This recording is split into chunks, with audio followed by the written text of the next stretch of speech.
Hello mga bossing! Welcome back sa my channel. Kayo po ba mga bossing, kayo pakaramdam po ninyo paborito kayo ng kamalasan? Asya, meron po ako ituturo po sa inyo na mainam na subukan yung gawin upang sa ganon ay hindi nyo na yan maranasan pa, or kung mararanasan nyo dahil wala naman tao na hindi dumadaan sa mga pagsubok, ay pagdadaanan nyo lang ito at hindi nyo po ito tatambayan mga bossing.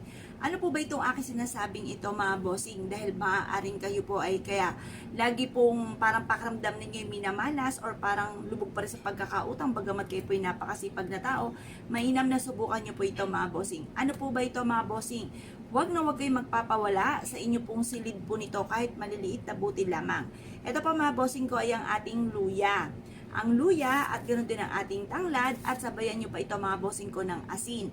Ito pa mga bossing ko ay makakatulong upang sa ganoon kayo po instant na minamalas ay puro swerte ang darating. Basta